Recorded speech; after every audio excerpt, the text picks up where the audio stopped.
All right, Bible readers, it is time for another quick Bible study. And today is from our reading in Psalms 28 through actually Ecclesiastes 1. But I'm just going to be covering Proverbs 28 through 31 today to kind of keep this study in Proverbs intact. So let's jump right in. Proverbs chapter 28 in verse 5 says something very intriguing to me. Evil men understand not judgment, but they that seek the Lord understand all things. Wow, like understand all things. Okay, so what I can tell you from my own life, 40 years studying the Bible, 26 times reading the Bible, a lot of people, a common saying is, some event will happen and they'll be like, well, nothing surprises me. Well, for me, it's a little different. Yeah, I'm not surprised by things, but I have a deep understanding of why things happen. I'm not going to go so far as to say I understand all things. I've been known to be confident and cocky and maybe even a little arrogant, but that's just too far for me to say, oh, I understand all things. I'm working my way there, and I'm hoping to go to my deathbed with greater and greater understanding. But I can tell you that there's nothing that happens in this world that I don't feel like I have some understanding about. Even if I don't understand it all, I have some biblical reference for why those things are happening. So I'll leave that where it is. It's interesting how the Bible contradicts so many things that the world tells us. And I would ask you, who do you think is behind these contradictions? So I'm going to give you an example. Proverbs 28:26 says, he that trusteth in his own heart is a fool. He that trusteth in his own heart is a fool. But what does the world say? Hundreds, maybe thousands of songs have been written with this idea, or maybe this is the lead theme of trusting your heart. Follow your heart. And the world, when it comes to romance or business or goals or desires or whatever, the world just clamors to tell others to follow your heart. And here's the Bible saying, hey, he that trusts his heart is a fool. Wow. I mean, that is a contradiction that cannot be denied. Once you kind of hear it or see it, you got to deal with it or you got to run away from it. But the contradiction between what the world says and what the Bible says is clear. And this is just one of thousands of examples. Let's move on. Chapter 29 of the book of wisdom, otherwise known as Proverbs. So here's a question for you. Do you have a vision for your life? I know firsthand from talking to men and women that a lot of people run through life with no vision, no goals. Hey, I did it for years. I did it for years. I've corrected that. I now have written vision statements, written missions, written purposes for my life. And I review these things from time to time, and it's made all the difference in the world. The Bible says, where there is no vision, the people perish. Where there is no vision, the people perish. So that can be applied on a cultural level. That can be applied on an individual level. If you have no vision for your life, well, your life's going to perish in some way. Doesn't necessarily mean you're going to die, or, I'm not talking about that. But, parts of your life can perish. Hopes and dreams that you have, if you have no vision for those things, those hopes and dreams can definitely perish. All right, moving on. Chapter 30. So I want to say this about the last two chapters of Proverbs. They're both extremely unique. Chapter 30 is from the perspective of a man named, I think it's pronounced Agur, Agur. And he starts by saying in Proverbs 30, verses 2 and 3, he says, surely I am more brutish than any man and have not the understanding of a man. I neither learned wisdom, nor have I the knowledge of the holy. So let's just move on. But because he goes on to he asks some specific questions that lead me to believe that he in fact did have this understanding and wisdom, but he was kind of demurring a little bit, or diminishing himself a little bit, maybe to lift up God or lift up the truth. But these questions I think are powerful. So here they are. Starts in verse 4. He says, who hath ascended up into heaven, or descended? Who hath gathered the wind in his fists? Remember when Christ stopped the storm when he was with the disciples on the boat?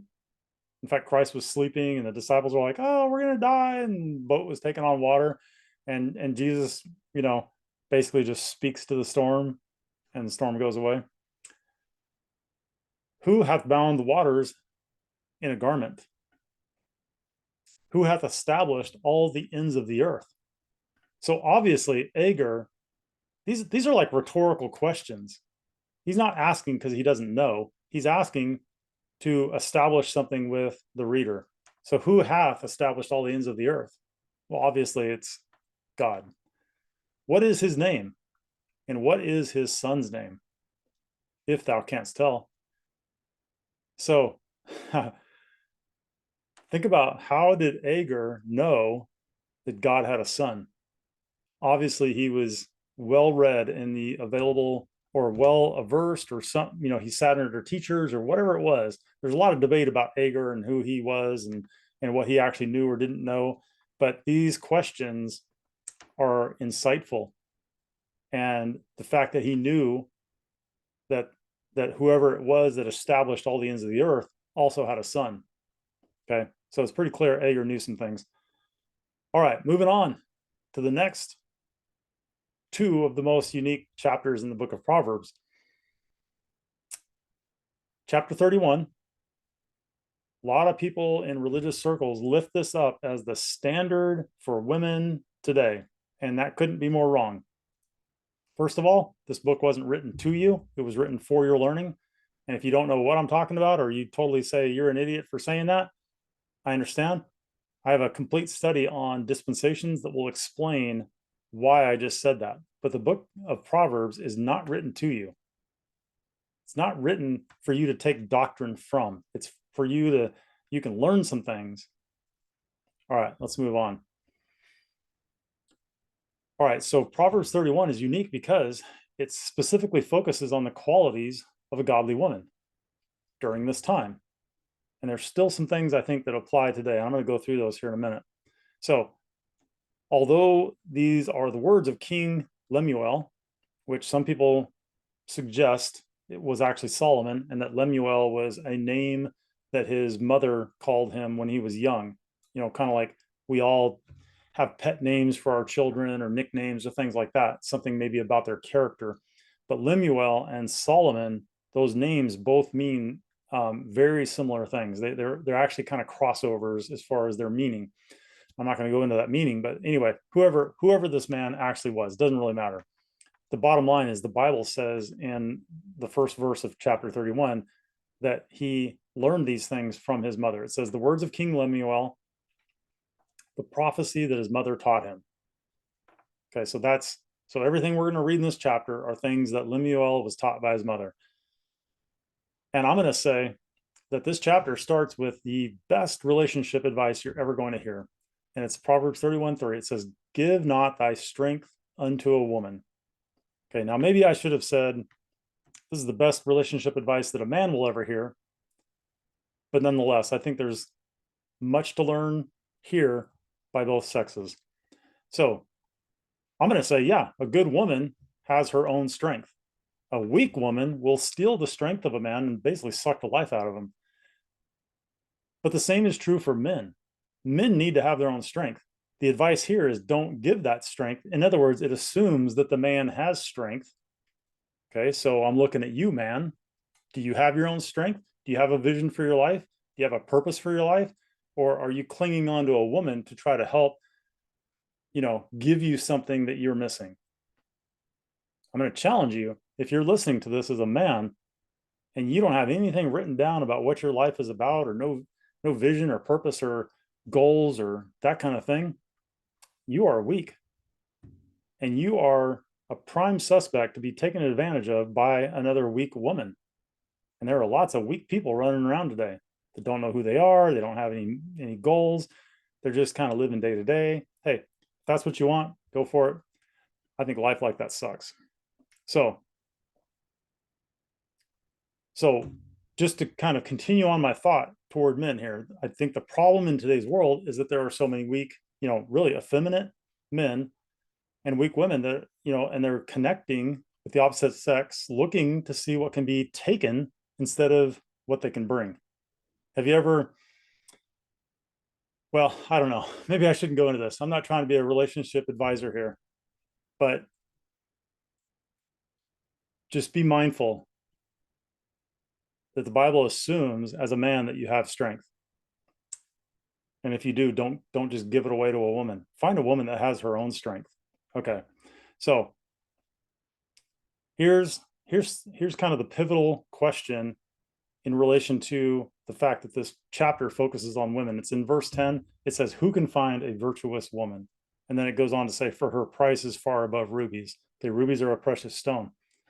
So who can find a virtuous woman? I would go so far as to say, you have to be the kind of man that would even be noticed by a virtuous woman. So let's look at some of the examples of a godly woman or a virtuous woman that is shown. And this is just a portion of what's shown in chapter 31 here. So I'm not going to even tell you the verse. It's in the, all this is in the notes. You can go look at this for yourself. This is just kind of a sampling from chapter 31 of the qualities of a virtuous woman. So the heart of her husband doth safely trust in her. It's a good thing. She will do him good and not evil all the days of her life.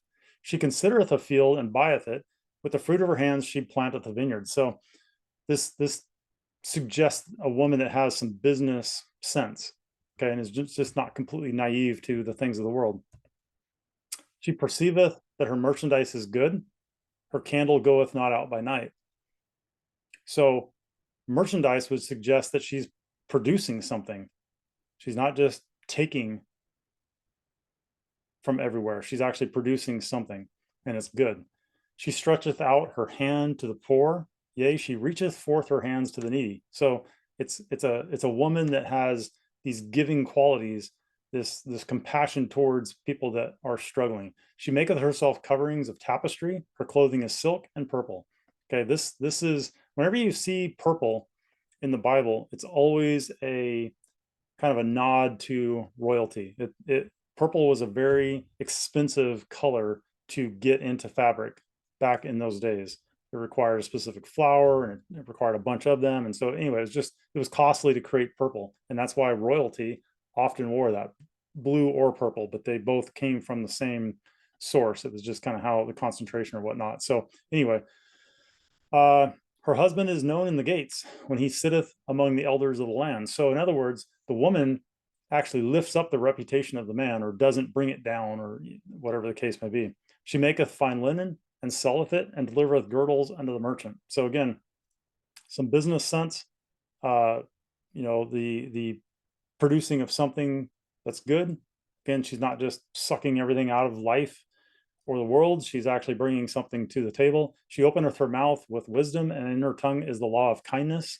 I'll let that stand on its own. She looketh well to the ways of her household, and eateth not the bread of idleness. Her children arise up and call her blessed, her husband also, and he praiseth her. Give her of the fruit of her hands, and let her own works praise her in the gates. And so all of this begs the question, and I'm going to bring it right back to the men. What kind of man do you need to be to have a woman like this in your life? What kind of man do you need to be to have a woman like this in your life? And I'm not just pointing the finger at you, because look, they got three pointing back at me. All right. I'm a single guy. And it is a struggle to find a woman that even remotely represents these kinds of things. They're out there. I know they are, but it is what it is. And my goal is not to make it all about the woman, but to make sure that I'm the kind of man that would attract this kind of woman. So more on that later, but for today, we're done. I hope you have a great Bible read. I hope you got something out of it. If you want to talk about any of this, you know the way to do that. And I'd love to have a conversation with you. Have a good Bible read.